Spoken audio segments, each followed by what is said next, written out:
The Land of Wano arc was way more better and way more deeper than I even imagined.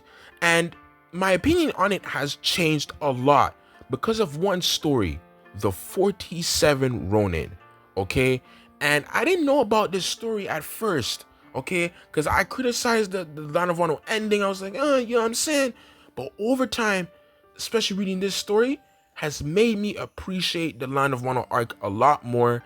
And of course, I love historical stories, and I'm a historian. Well, a bootleg historian, but still an historian. You know what I'm saying? Well, hello, it's your boy 4Piece back with another video. I talk about One Piece and Naruto and other animes as well. And if you want to join your boy, you know what I'm saying? Join your boy. You know what I'm saying? You're gonna join the boy. You know what I'm saying? And let's let's get straight into this, and let me tell you about this 47 Ronin story, man, because this is so cool. There's a lot of Line of Wano references in it, so I definitely want you guys to really follow me here. Anyway, look, so this story is gonna be based around Asano and the 47 Ronin, and Asano was one of the 300 daimyo in Edo's Japan in 1700. Okay, I think this incident around happened around 1701. I think 1700. Yeah. So we're gonna stick with that.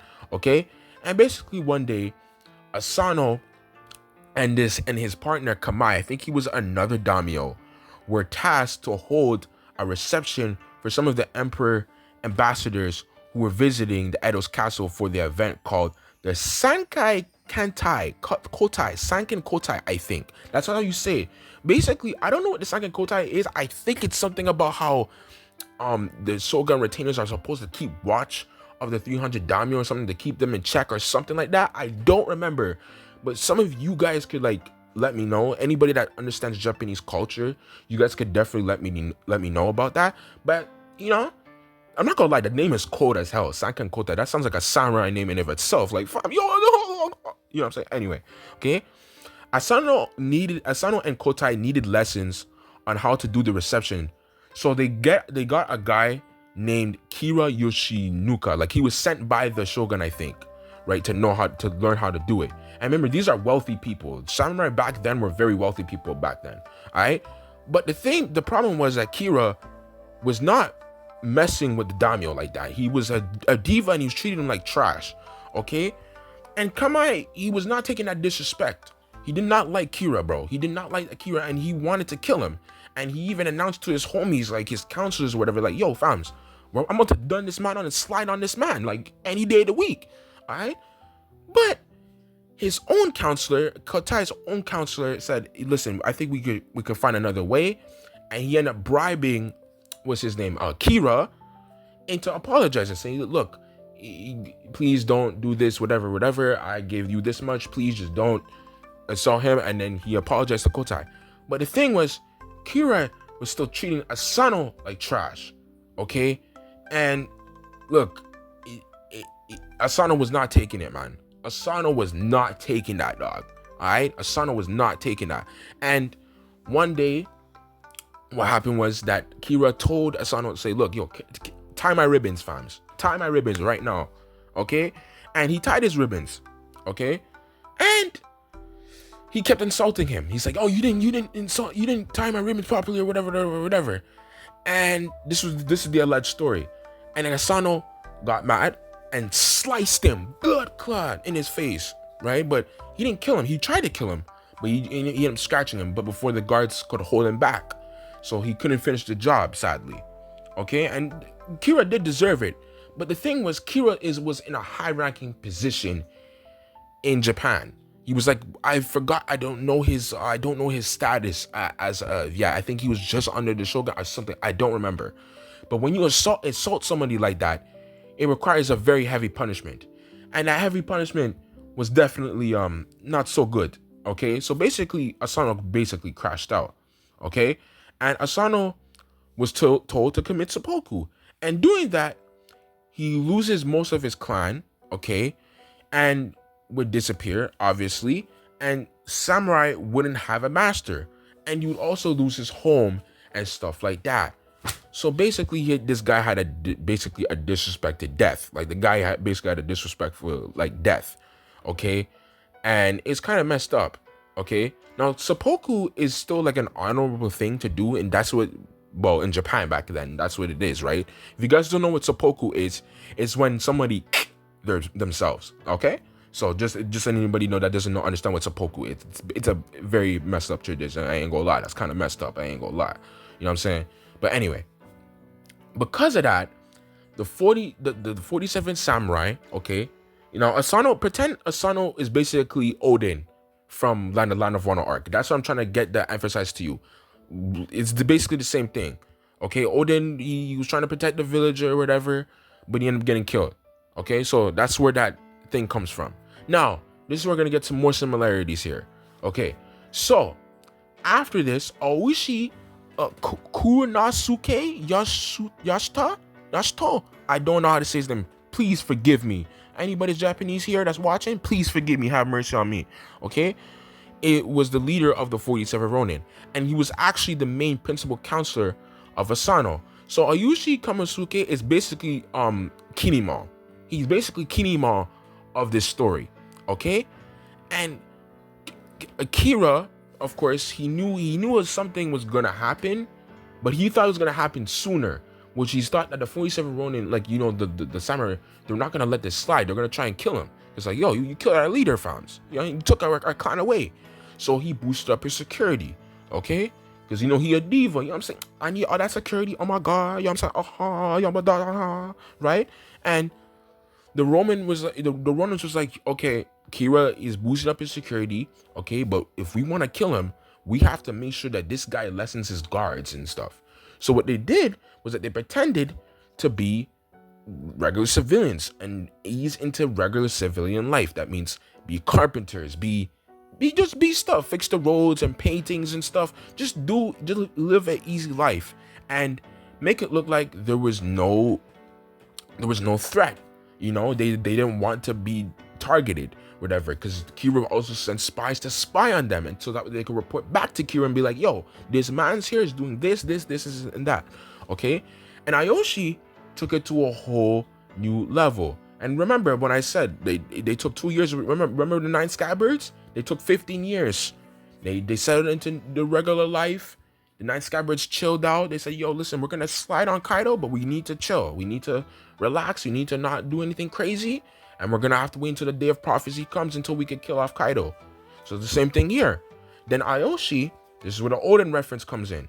Okay? So he did it, he made it even worse. He made it even worse. He did the most craziest thing. Ayoshi moved to Kyoto, the main capital of Japan, because that's where everything basically goes down. And he became a drunk and a womanizer. Okay, the guy he took it to a whole new level. And remember Odin? He became a drunk. He became a dancer. He became a male, you know, stripper. You know, he was going crazy. You know what I'm saying? And he humiliated himself. And Ayoshi, same thing. He humiliated himself. People, especially being a former samurai, it's just like, what the hell are you doing? It's so disrespectful. It's so crazy. And the performance was so good that Kira was hearing about it, and he was like, you know what? Yeah, this nigga's a crackhead. He probably sniffs all that narcotics. That's good. I bet. No more security for him. Ha ha ha ha ha. You know what I'm saying? So Kira was like, yeah. And meanwhile, while they were doing their performance thing, they were also stacking up weapons. The Ronin were stacking weapons. Like, you know what I'm saying? We're gonna stack that shit. And once they heard that Kira was lessening his guards and lessening security and thought everything was all nice and sweet and thing, alright? That's when they struck. And on the night in 1702 in Edo, Japan, they made their mission. They slid on these niggas. Just like the Onigashima night when Luffy and all them niggas pulled up on Kaido.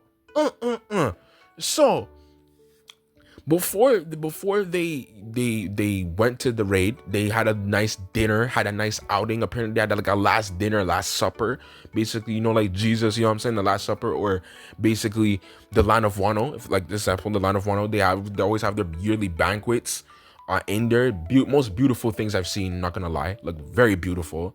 Okay, and on the night of the raid, it was a snowy night.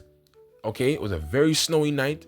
Okay, And basically they warned before they went in. They warned neighbors. They told the neighbors like, yo, listen, we're gonna kill this Kira guy. I'm sorry, we don't want to. We're not criminals or nothing. We just need to do this for this, and this, and nobody will be harmed unless you're in the way.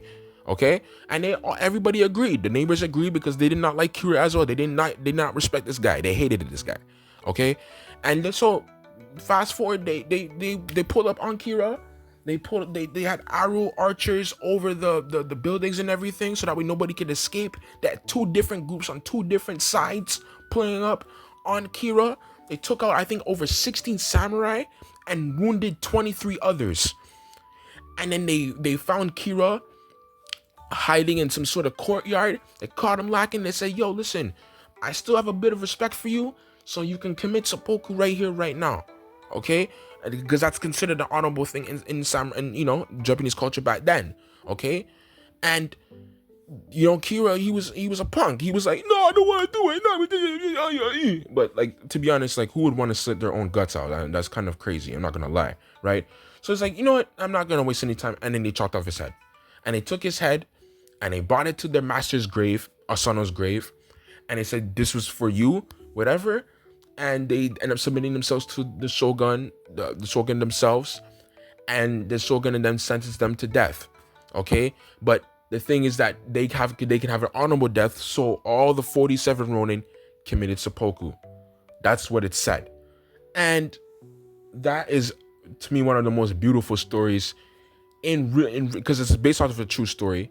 So it's one of the most beautiful stories I've ever heard, and listening to it and analyzing it and sit down and reflecting on it, and then listening to the line of Wano and watching the line of Wano and seeing, you know what I'm saying? Like, it's so beautiful, bro. And I think also too, I didn't mention this, I think Kira is supposed to be Orochi, in my opinion. He's supposed to be a mixture of Orochi and Kaido at the same time, but mostly Orochi, because Kira got scarred on his face. He got a scar on his face. Okay, because that's how the Ronin recognized him, which I didn't say that too. The Ronin recognized Kira off of the scar of his face. Y'all remember Kaido, right? Kaido got scarred, right? But he also, Kira also had a bad attitude. Orochi was had a bad attitude. He was a mean guy, right? So all these Wano references, all these little subtle things that you could see how Oda got so much inspiration from it. And that's what made me appreciate the line of Wano even more over time, the 9 scabbards and everything. And that's what just made this thing so beautiful. And I never really understood it until now. So hats off to Oda, and hats off to the line of Wano arc. And I've grown to love this arc. I think over time I've been growing to love this arc over time, man. And my opinion's really changed, I'm not gonna lie. If you guys see my last 2 videos, I'll put in a link in the description of my opinions before then. It wasn't too bright with Wano, so yeah. Anyway, I hope you guys enjoyed this video. I have more One Piece and Naruto videos coming soon. And if you guys new here, join your boy, and hope you guys have a great day. Stay blessed. Peace.